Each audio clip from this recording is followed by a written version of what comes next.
Alright. I'm just gonna be live for a bit. I'm not trying to stretch it out for like 2, 3 hours today. I just want to see what people are talking about for the new chapter of Black Clover, and then kind of talk about Sekke for a bit. Um, if my computer loads. Oh, it is having some issues.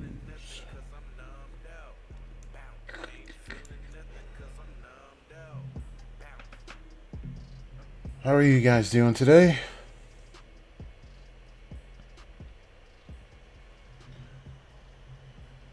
Good. Alright. Sorry, there's gonna be some lag here just because, like, I literally just turned my computer on. Okay. Um, Maybe I need to narrow it down to the latest.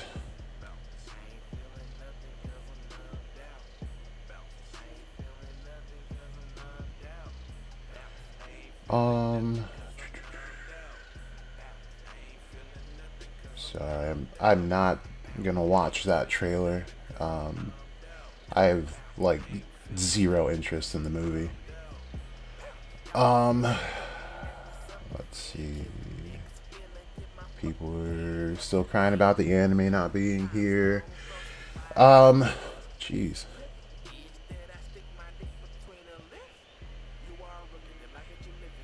I don't see anything like worth talking about yet. What does this say? Um, it says Black Clover. Okay, yep, we know it's high level, of course. Nothing specific. No one's talking about it. Well, we'll just get into the cover page then, since no one's really actually talking about the chapter. I think maybe I don't know. I think having the leaks out on Friday kind of ruined the talk about the chapter when it comes out, on the real date, which kind of sucks. So I don't know. Um, so I definitely have seen nothing but people complain about like the Sekke thing. He does look out of place. Like I get like artistically, it just looks odd. But like I feel like he definitely belongs there. I've definitely talked about Sekke on this channel and on Twitter so many times. And I don't know if people just take it like as a joke or something. I mean, Sekke is somewhat of a gag character, but from the very start, he was better than all the young mages that we have ever seen. He just got paired up against a guy who, like, legit had the cheat code to the universe. That was the only reason why he lost. Had he gone up against someone like Yuno had nothing in his arsenal at that time to beat someone like Sekke with what he did. And I will definitely stand by that. We saw fight Salim, and he just used Towering Tornado. That was like his go-to move. So had Sekke been there, I don't think it would have went the same route that it went for Asta.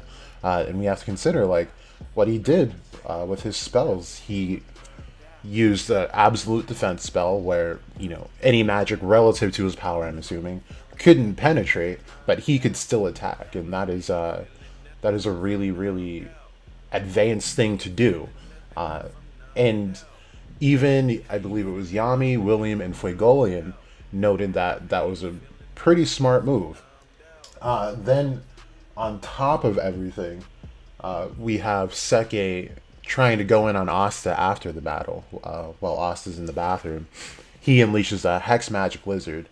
And this just shows another level of how good Sekke is as a mage. No one else, he was the first mage to introduce us to things like curses in real time.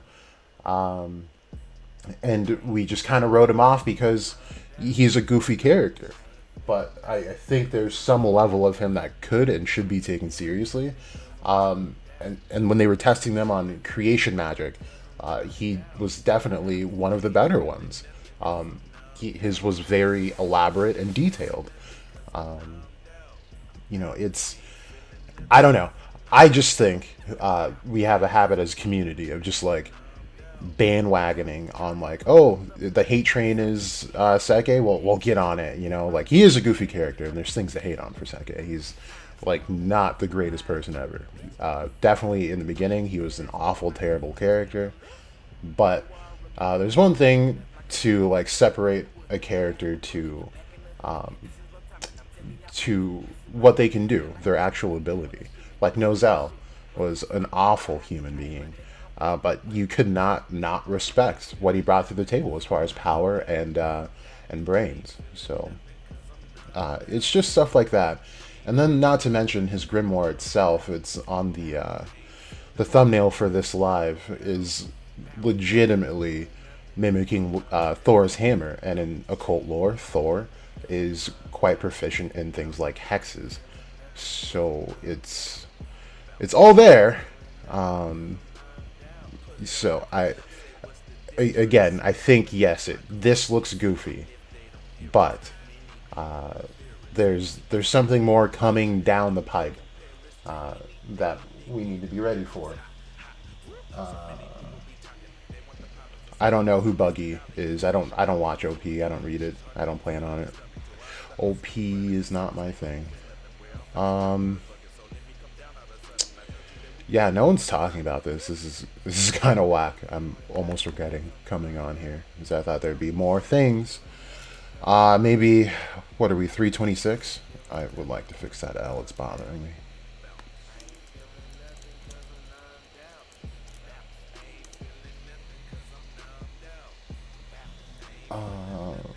Okay, cool. That might have helped. Let's see. No, just coloring. Coloring. Okay. Well, we'll look at this. We talked about this in the last stream, and how there was a whole debacle of who this was. This is 100% Liabe. So I stated my reasons in the last stream. To make it very short, you see that the symbol is inverted. The outer symbol is changing. They have one slit for an eye. And the last time we saw Asta grow a horn, Liabe took control. And that happened to have been against Lucifero in quotes here. And then on top of that, we had the kanji that was used in the leaks was haha oya, which is something you can only use for a possessive term, as in like my mom.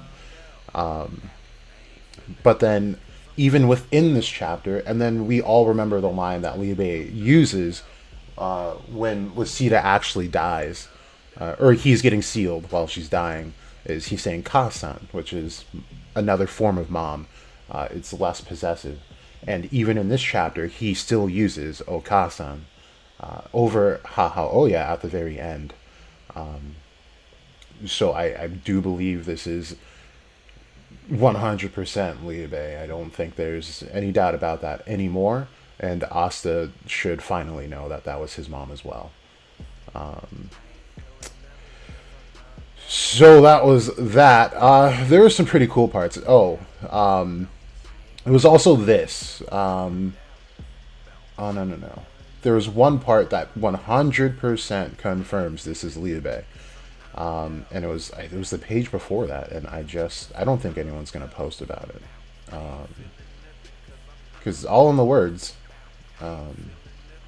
But anyway, I'll go back up to that one. It was a page before where is it? This one. Where Asta and Liabe are out of their kid forms, but they're still in that space, and Asta's walking towards him, and he's like, he's telling him that he's not alone, and he tells him he doesn't have anything. Asta himself says, "I don't have anything, but I want to fight with you." This is insinuating that Asta has nothing as far as magic or anything else to give to Liabe to aid in this union. but he wants to be there for him while he fights and gets vengeance for Lucida. That is what he was saying. So, at the very end, this ends up being Liebe. It has to be, or else the wording and all of the things leading up to it make zero sense. And also, just the story, as said in last stream, just doesn't make sense if Liebe never takes control here. It's like having a beef with someone and then wanting to fight them, acknowledging that they're stronger than you, and then when you show up to the fight, you show up with your dad, and then your dad beats the crap out of them, and then you claim the V, like victory, not vagina. But it's it makes no sense, and there's no fulfillment in that. And I kind of don't understand why there's a part of the fandom that is okay with that. It doesn't lend to a very interesting story, in my opinion, at least.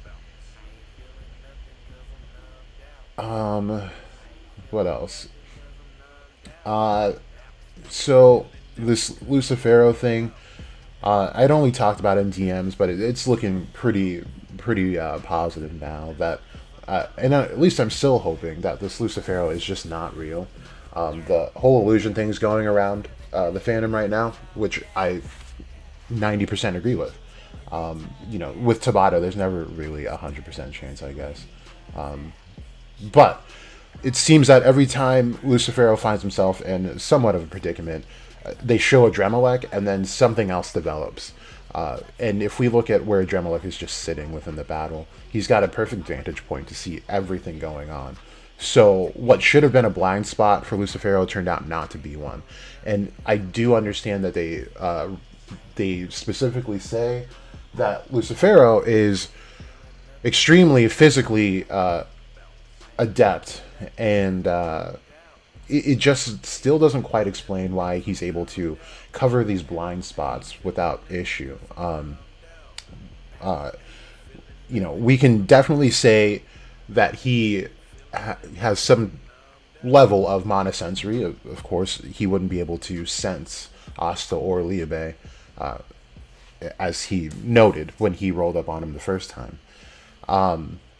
Then there was the issue of Asta coming up from behind Lucifero with the Demon Slayer sword just before he cuts off his horn.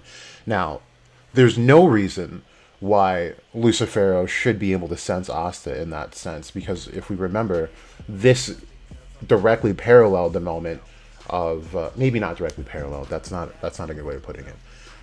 But it was much like the moment in the part in the cave where they're battling Patri.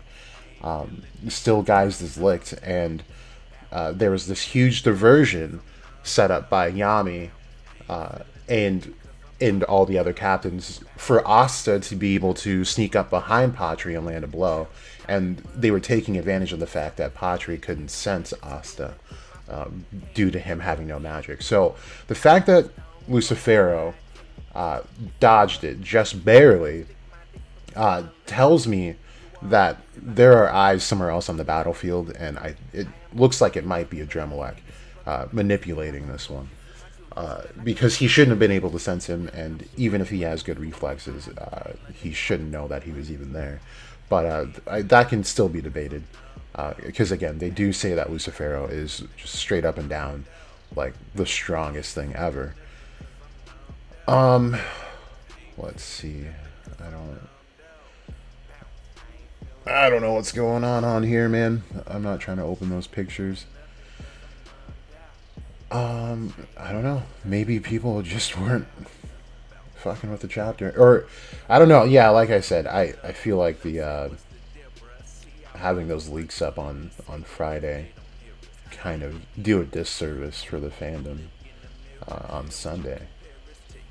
But there's still stuff to look at. So if you're one of those people that only reads unofficials, definitely try to get to the official ones, because words change, and in a lot of cases, the unofficial scans are god awful. So there's still some more stuff to be revealed. So I guess, okay, so let's kind of talk about it a little bit. So to go off of what we were just talking about with Adremalec possibly, creating this Lucifero, it all adds up. So like I'm seeing a lot of people like retweeting it and stuff like that, but no one's really like providing the evidence. And you guys know who I am. I need to have the A, B, and C before we get to D. So with what we had, right? When Morris was modifying the Advent, there was a moment where Lucifero says all he needs is the second gate to open. Now we have to look at what that even means. So give me 1 second here. Clipcloth, Black Clover. So this is the magic channel, and I'll probably have a video on this because I finally found what I was looking for. So here, this is where Lilith and Nama are. Wait, no, sorry. 1, 2, 3, 4, 5, 6, 7, 8, 9, 10. So now, this would be just Nama. This would be Lilith. Now this would be a seal right here below that sphere. I hope you guys can see this. Okay, let's see if I can make it larger. Okay, so there we go. Hopefully that outer part goes away. We don't need it anyway. Okay, so this part below this sphere would be the first seal. That's what that would be. And then this is Lilith right there on the second closest to the first sphere, which means the second seal should be right here. And then all the other following seals would be right after each branch for the magic channel. Now, for him to say that I just need the second seal to open, which is right here, which is where Adremalec would be, I believe that's Elohim Sabaoth, which is the gods of something. I forgot. But for that to be mentioned, it only benefits the devils or devil that is there. Otherwise, this whole channel is still blocked by what? 1, 2, 3, 4, 5, 6 seals. 7. No. Because these last three are together. So 1, 2, 3, 4 are still blocked by 4 seals. It should be 5. I'm mixing up. You guys understand what I mean. Which means it makes no sense that he would say that. Why isn't the first seal enough? So it seems like it benefits the devils that are there. Now, looking back at Crowley's clip art, there are 2 devils there, which are Adremalec first and then Belial second. So to really kind of give out an option of what's going on, this could be a manipulation of like Belial and why there's not so much respect between Adremalec and this in quotes Lucifero, because it's not the real one, but it is a separate entity. We have to acknowledge it as that because it has its own thoughts. Lucifero, we just saw, was just thinking to himself, left or right. And whichever one comes out, I'm going to kill. And he told him, I'm going to kill everyone you know, your mom, your dad, everybody. So this is definitely a being, 100%. And it's not 100% an illusion. However, this is not giving off that it is Lucifero who's in control. Now, to pervert the sense of what illusions are, like I've been saying, and I believe it's still on that playlist for the Draconian Path on my channel, that this is the part of the clip art where anyone who goes to it starts to see what reality truly is. And it's a weird concept that it flips inside out. So what I'm saying here is that the equivalent to this, from what we've seen in the series, would be Reeve. And Reeve is, of course, has dream magic, which provides illusions. Now, they have to make a completely separate pocket space for this. for someone like a Dremelech and things like devils, when we relate it to the emerald tablets that the Egyptians made, we see that reality and things physical are there. So they wouldn't have to make a pocket space because this physical realm is the pocket space.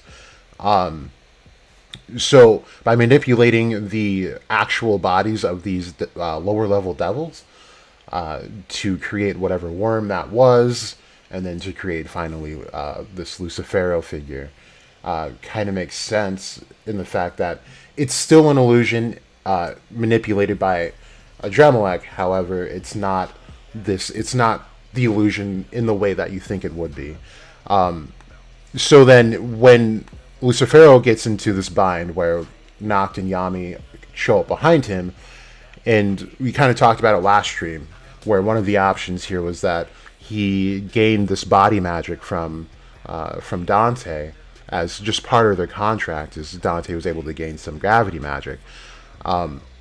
However, it would be kind of unfair to say because we haven't seen Dante be able to use gravity magic without the contract not visibly showing. So it might be kind of a leap to say, and that goes for any of the other triadic members. So the third possibility I was kind of saving, but it doesn't look like it will collab on this, so I'm just going to say it.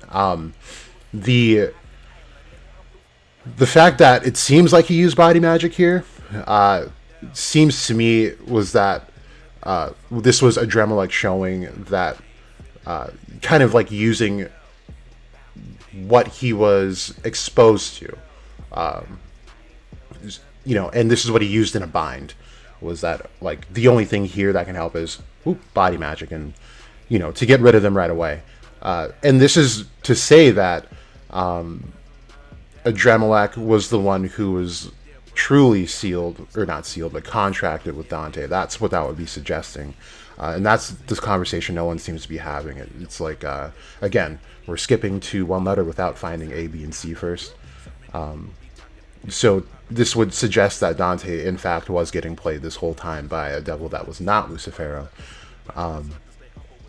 But it still makes sense. I might do a separate video because there's a lot more to that. I just feel like we spent a lot of time talking about this.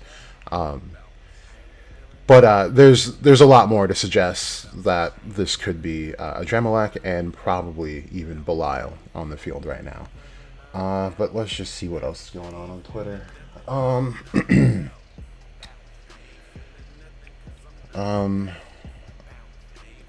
Jordan, that's up to you to decide, my guy. Broku's talked about it.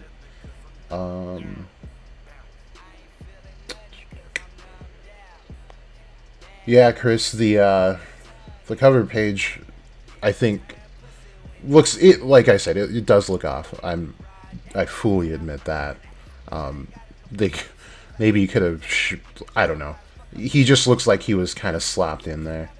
But again, I definitely just kind of hate seeing that people. Oh, here's the panel I was talking about. This should tell you more than anything else that I was saying, that this is now Liu Bei in control. Is that it's Asta saying, I have nothing, but let me fight with you. If we're together, we can do this. Like, that's telling Liu Bei, like, you can go fight, but I have nothing to give you. There's no magic attribute or anything like that. So, it's, I don't know. I don't think it should be that big of a controversy, but here we are, and it is Twitter, so what do you expect? But yeah, Chris, I'm just kind of not liking the talk around the cover page as far as, like, yes, Sekke does look misplaced. It does look a lot less good than just Asta being there, but you definitely can't, downplay Sekke. He is a capable Magic Knight. He's just got shitty work ethic, pretty much.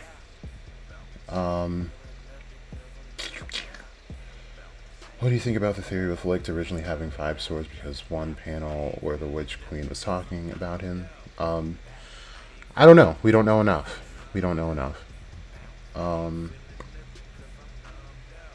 You know, I think it'd be interesting to show what sort of magic was used to seal these channels. Yeah, I believe we talked about this on this channel before.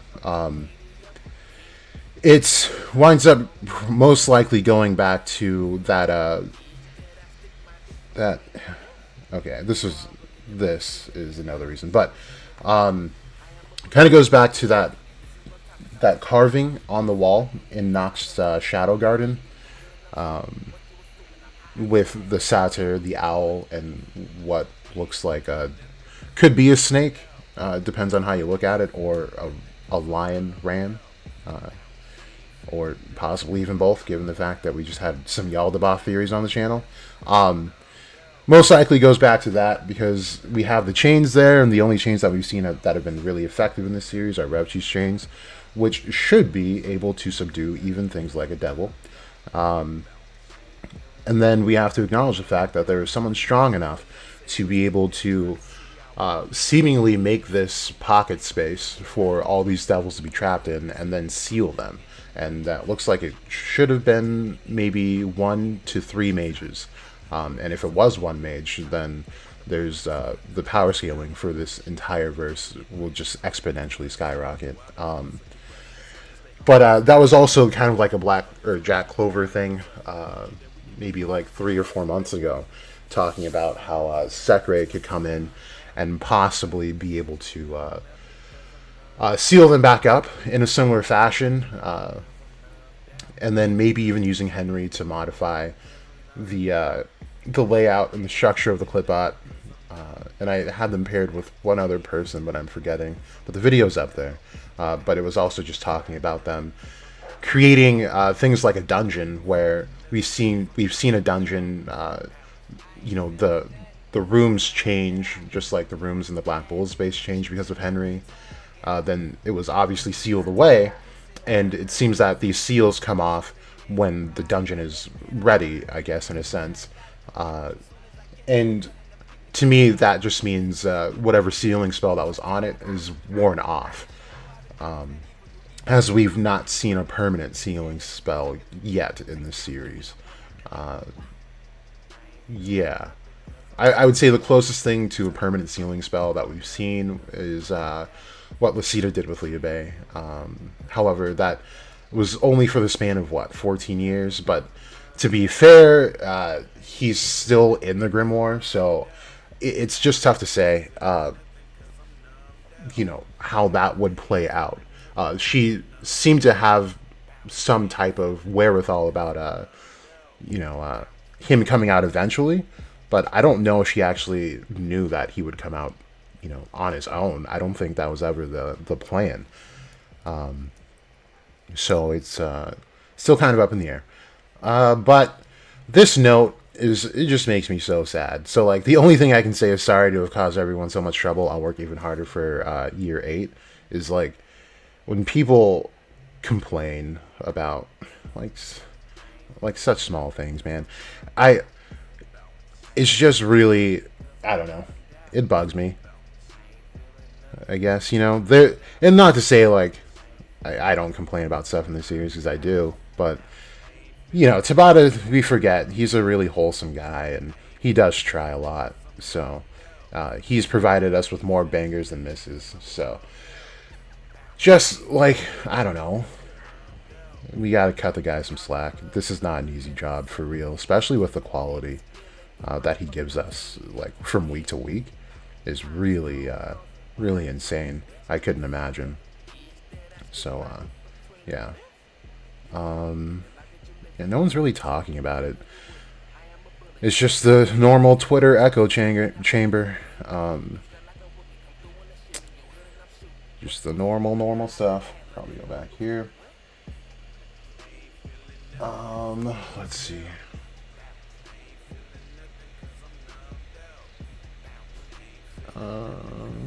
I figure that since sealing magic is sort of universal across magic types, I believe a close to god or deity created the seal. Yeah, I mean it makes sense. Probably what it was.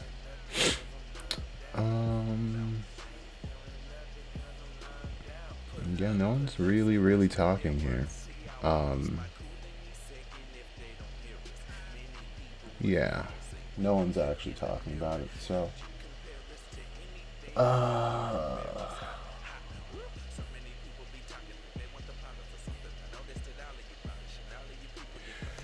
anyway, let's see.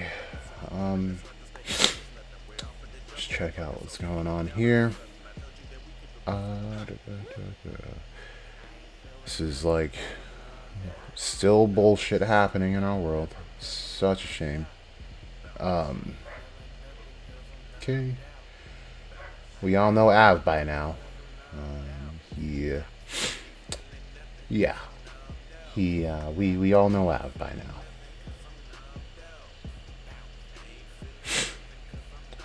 Let's see.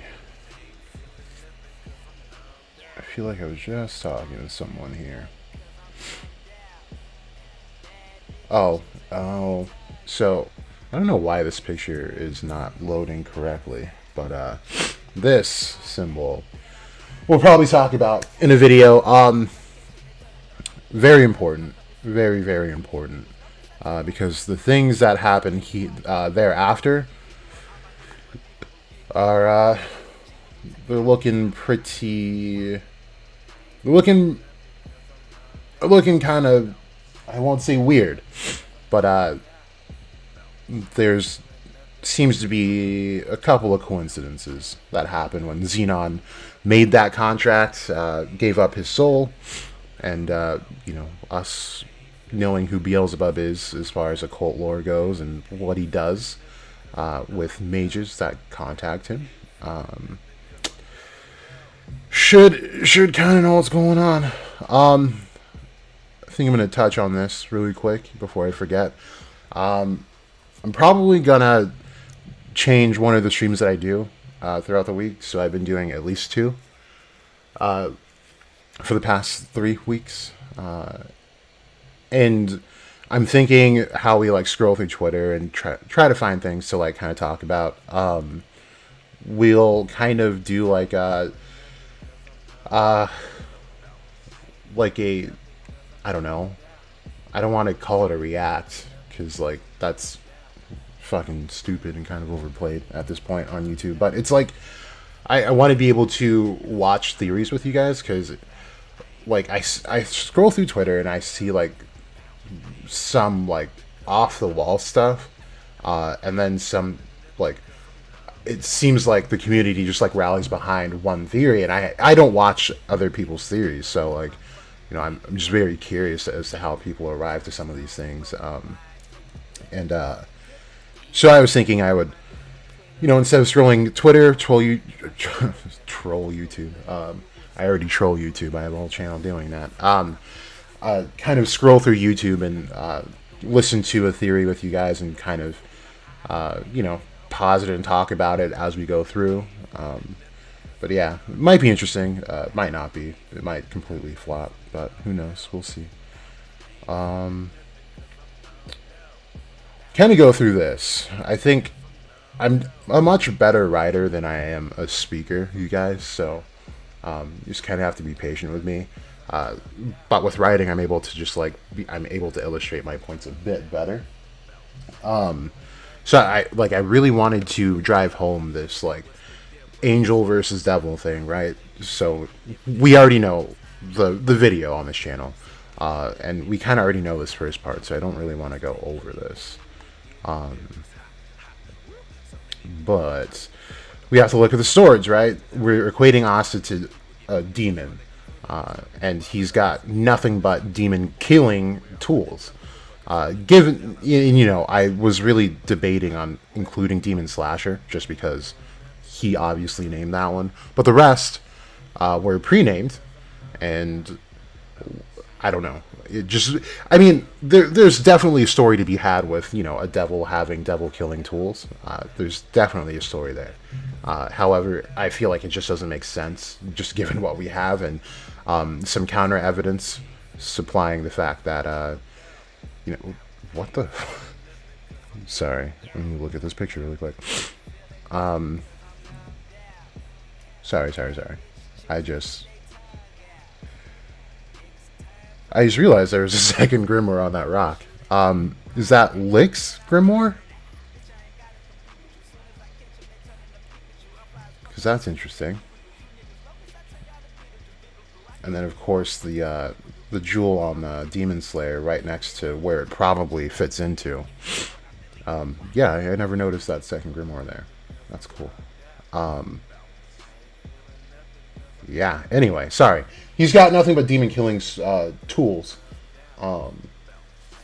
So it would seem to me that angels that directly oppose devils would probably want tools like that. Just my take. Could be a hot take. And I truly don't believe that angels use mana. I'm probably going to be the only one that thinks that, and that's okay. I've been the only one that thinks some of the things that I think. But I feel like it makes sense at this point. And then with having all of the all of the forms of the Greek gods, Notus, Boreas, and the one I can't ever pronounce, Urius or whatever. Or he doesn't have Notus yet, but Zephyr is what I meant. And Lucifer being attributed to the god of the winds, even in Greek lore, where his Judeo-Christian name is directly used. Seems to me that when Lucifer is equated to Yaldabaoth, which he directly is, would essentially eat all these gods to embody the gods of the wind, or the god of wind. And then in the Bible, in the most current renditions as well, they do explicitly say that evil dwells in the sky above us. And that would only be Lucifer. And we know he's the creator of the physical universe. So I think above this I had mentioned... Oh, no, it's below this. That we have the wind magic, which I do put in that exact video that this thumbnail is from.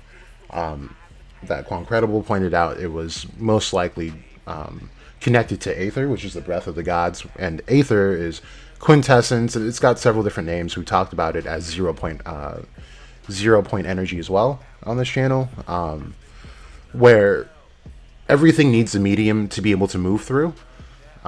So like fish move through water, and even though it seems like we don't move through anything, we would be moving through air. But what would air be moving through? What would things in space be moving through when there's not air or anything there? And the answer to that is Aether, is the motion of everything. So when Aether is taken away, things cease to move. And we talked about that a very long time ago. And this is something I didn't mention in the video. I was just planning on making like another just small thread that we do see stop time in the dungeon right before Asta's about to get killed by Mars. Now, this could be attributed to maybe Bell awakening, and that's a good enough reason, I think. However, we don't see the same the same thing happen when Salamander chooses Fuegolian or anything like that. So I just feel like that was more than anything. And now with his wind power being multiplied, now having the spirit signed on with him, if you stop the flow of Aether in that room, you stop the movement, because his main issue was that he wasn't fast enough to get to Asta. He had nothing in his arsenal to be able to get to Asta fast enough to save him. So by taking the Aether out, it looks like he stopped time doing that. And I bring that up just because you would think that the most ultimate devil can neg all of the other things that these other devils do. Controlling space, controlling time, controlling gravity, right? We've talked about this a bit in depth on Twitter here, where gravity has elements to it that it can definitely manipulate time. And then it can manipulate space. But without space, neither one can exist. And then, time is just this universal thing where, it can interfere with anything and on a very subtle level. So they're at almost a deadlock here. So at what point does the Supreme Devil rise above both? And that's a conversation that needs to be had.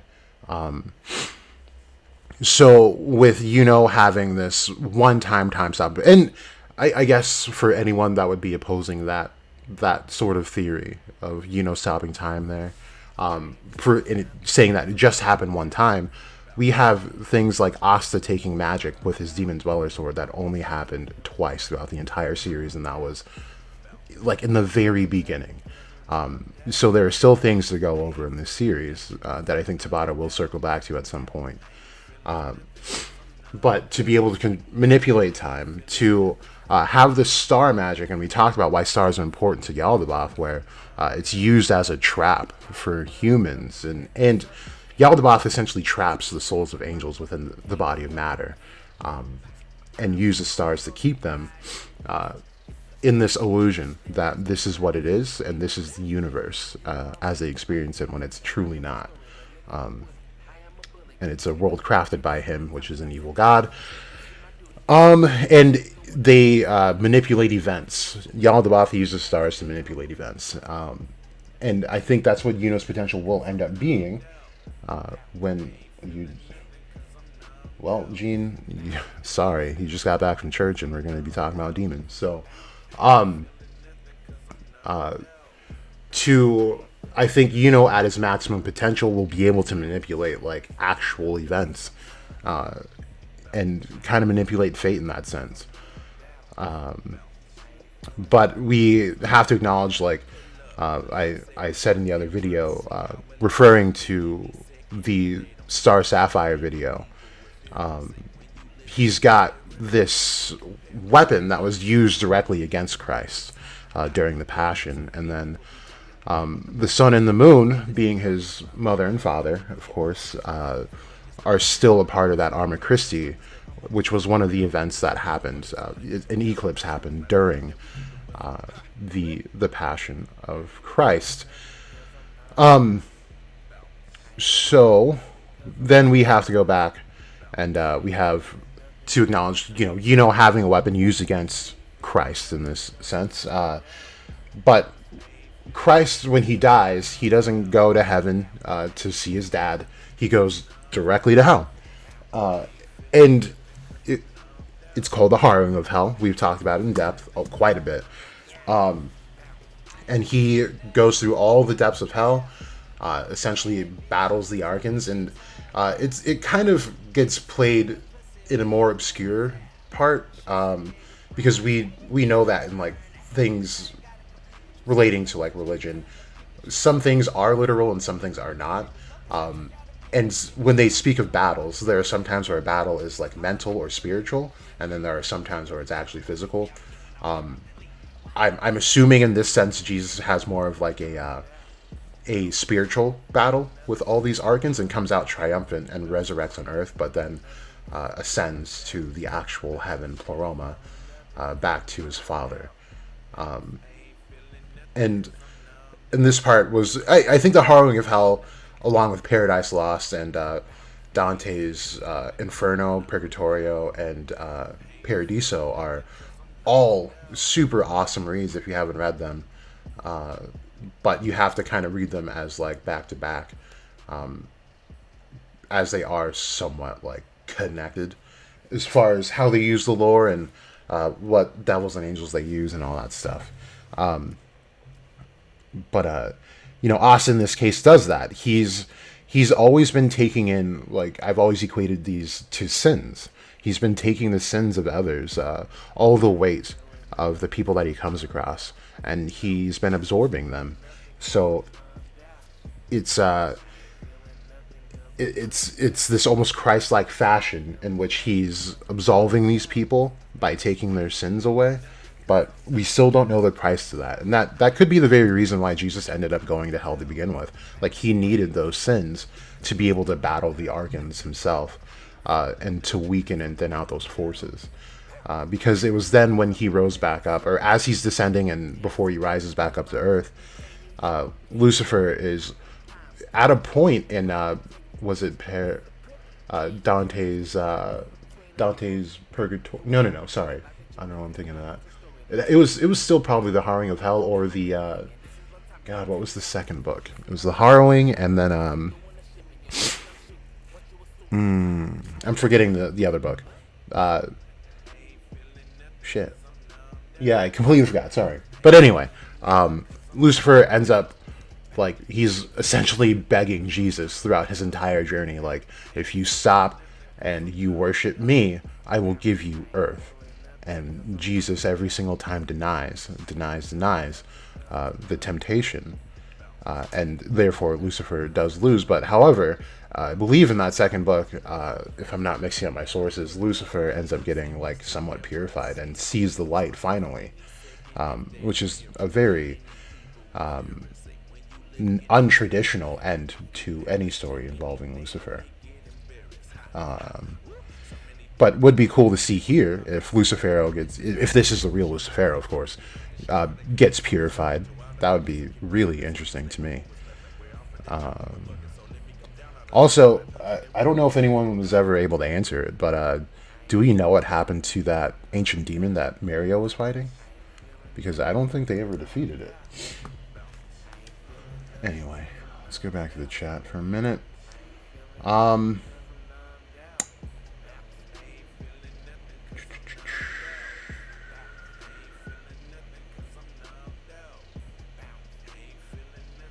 Kardik, I've already said I think Lee Bay's in control. By the dialogue, it definitely looks like Lee Bay's in control.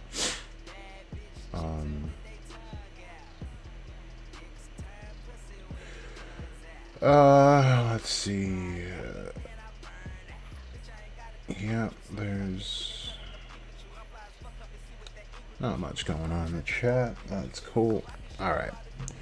I'm gonna try just Black Clover one more time. 326, and see if we can't find anything else. No, I think this is like the exact same stuff we were looking at here.